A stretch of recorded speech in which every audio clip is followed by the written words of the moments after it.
Top quality और consistent performance के लिए सिर्फ सिल्वर पंप। टॉप क्वालिटी और कंसिस्टेंट परफॉर्मेंस के लिए सिर्फ सिल्वर पंप, नाम याद रखना।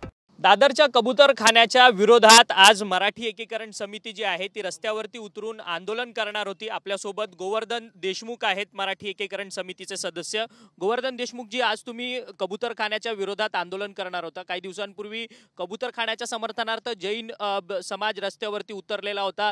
त्यांनी कबूतरखान्याच्या इथं आंदोलन केलं। कबूतरखान्याला जी ताडपत्री लावलेली होती ती देखील फाडून टाकली, पोलिसांना धक्काबुक्की केली, असा तुमचा आरोप आहे। आज त्या सगळ्या विरोधात तुम्ही कबूतरखान्याच्या इथं आंदोलन करणार होतात। आता नेमकी नक्की तुमची भूमिका काय, कारण की मोठा पोलीस बंदोबस्त तैनात झालाय? बघा, राज्यघटनेनुसार हा देश चालतो, हे राज्य चालतं, ही लोकशाहीचं राज्य आहे। सगळ्यांना आंदोलन मोर्चा करायचा अधिकार नक्कीच आहे।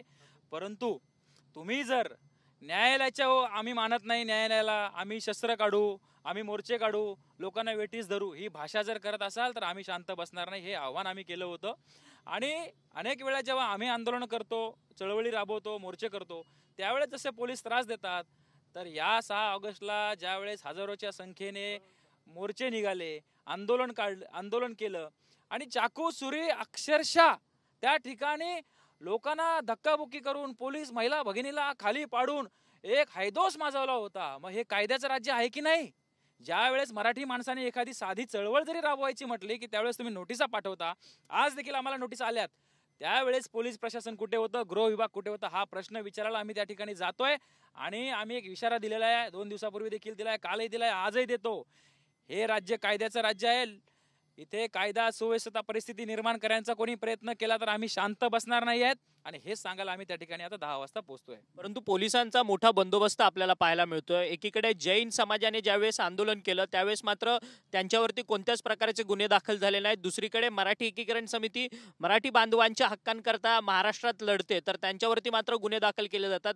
तुमच्यावरती देखील गुन्हा दाखल झाला, तोही मीरा भाईंदरमध्ये ज्यावेळेस तुम्ही आंदोलन केलेलं त्यावेळेस। नाही, आम्ही ज्यावेळेस असं काही करायचा प्रयत्न करतो आणि पोलीस आमची मुस्कटदाबी करतं, खरं तर दडपशाही वापरतं। स्वतःच्या आम्ही राज्यामध्ये राहतो, आमचा हक्क आहे, अधिकार आहे, आम्ही कुठलीही चळवळ राबवू शकतो, राज्यघटनेने आम्हाला अधिकार दिलाय।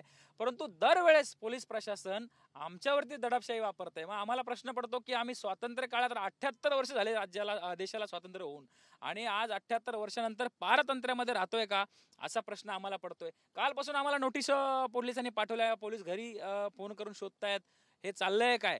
पोलीस प्रशासनाला एकच प्रश्न आहे, आमचं एकच म्हणणं आहे, आम्ही न्यायालयाने जो आदेश दिलाय त्याच्या बाजूने उभा आहोत, प्रशासनाच्या बाजूने उभा आहोत। आम्ही आमचं म्हणणं त्या ठिकाणी मांडायला येतोय, त्यामुळे तुम्ही आमचं म्हणणं ऐकून घ्यावं शांततेने आणि त्या ठिकाणी उगीच आणीबाणीची परिस्थिती निर्माण करू नका आणि या प्रकरणाला मोठं करू नका। कारण समाज आम्ही शांत म्हणूनच घेतोय। मराठी समाजाला आम्ही आव्हान केलंय की कोणीही कुठलाही उद्रेक करणार नाही, काही हैदोस घालणार नाही।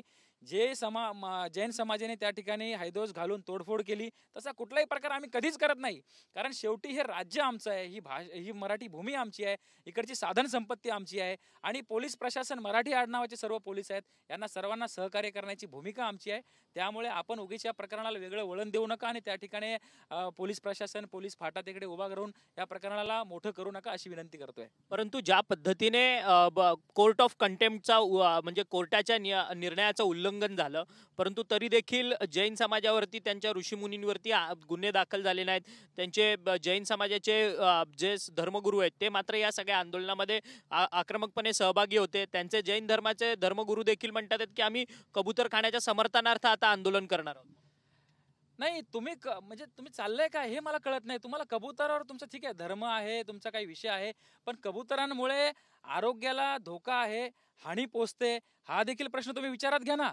ज्या ठिकाणी मानवी समाजाचा, मनुष्याचा वावर नाही आहे त्या ठिकाणी नक्कीच तुम्ही कबुतरांना दाणे द्या, त्यांचं संरक्षण करा। परंतु दुसऱ्या बाजूने ज्यावेळेस आरेचं जंगल तोड झाली, त्यावेळेस त्या ठिकाणी वृक्ष, झाडं, झुडपं तोडली गेली, तिथे अनेक पशूंचा मृत्यू झाला।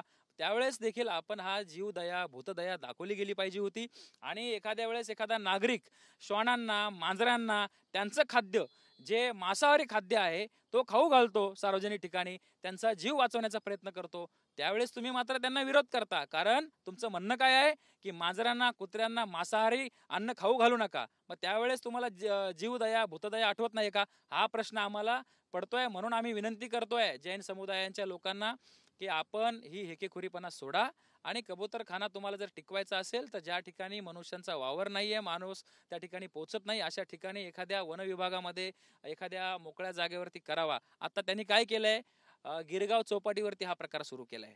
तर हा देखील कोर्टाचा अपमान आहे. तर हा तातडीने थांबवण्यात यावा.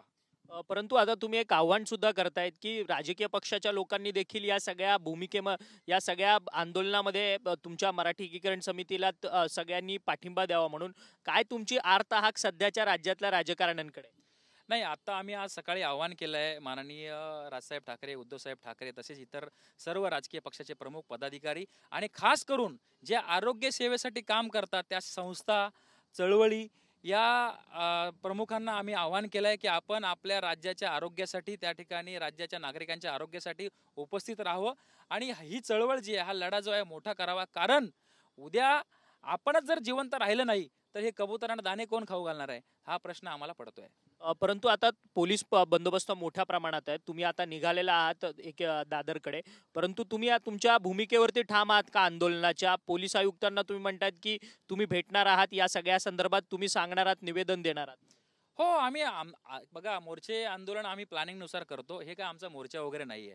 आम्ही आधीच DCP साहेबांना, पंडित साहेबांना सांगितलं होतं की आम्ही आपल्याला भेटायला येतोय आणि आम्ही आमची बाजू त्या ठिकाणी कबूतरखाना या ठिकाणी मांडणार आहोत. 6 तारखेला जर तुम्ही कायदेशीर कारवाई केली असती, आज 13 तारीख आहे, या 7-8 दिवसामध्ये तुम्ही कायदेशीर कारवाई केली असती तर आम्हाला तिथे येण्याचा प्रश्नच उपस्थित नव्हता.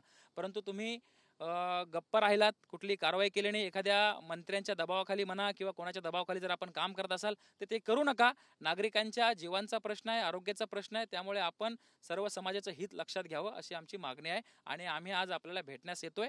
त्यामुळे तिकडे कायदा सुव्यवस्था परिस्थिती निर्माण होणार नाही याची दक्षता देखील आपण घ्यावी. परंतु या सगळ्या कबूतरखान्याच्या संदर्भात भाजपचेच मंत्री आहेत मंगलप्रभात लोढा, ते मात्र कुठेतरी आग्रही भूमिका या सगळ्या संदर्भात घेताना पाहायला मिळतात आहेत. ते ज्यावेळेस जैन समाजाचं आंदोलन झालं त्या ठिकाणी ते देखील आले, तरी देखील गुन्हे कोणत्याच प्रकारच्या स्वरूपाचे त्या जैन समाजाच्या लोकांवरती नोंदवण्यात आलेला आहे. हा कुठेतरी दुटप्पीपणा आहे का? नक्कीच दुटप्पीपणा आहे. जे मंगलप्रभात लोढा माननीय मंत्री महोदय आहेत, त्यांनी एक लक्षात घ्यावं की आपण संपूर्ण या 14 कोटी नागरिकांच्या राज्याचे मंत्री आहात. आपण फक्त एका विशिष्ट समाजाचे मंत्री नाहीत.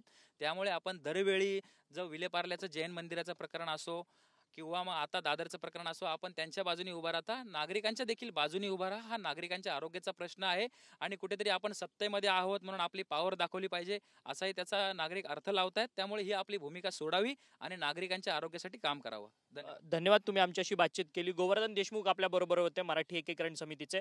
त्यांचं असं म्हणणं आहे की आम्ही दादरला चाललोय, परंतु आम्ही जे पोलीस उपायुक्त आहेत त्यांना निवेदन देणार आहोत. आम्ही कोणतंही आंदोलन करणार नाही आहोत. दुटप्पीपणा जो आहे तो सरकारने कुठेतरी सोडला पाहिजे. एकीकडे मराठी माणूस जर आंदोलन करत असेल त्याच्यावरती गुन्हे दाखल होतात, परंतु जैन समाजाने जर कबूतरखान्याच्या समर्थनार्थ आंदोलन केलं तर त्यांच्यावरती मात्र कोणतेच गुन्हे दाखल होत नाहीये.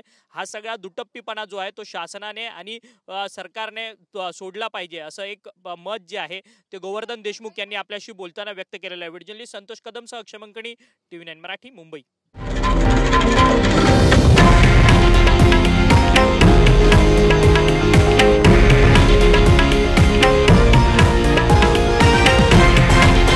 हे आहे देशातील नंबर 1 न्यूज नेटवर्क आणि आपण पाहत आहात TV9 मराठी, एकमेव.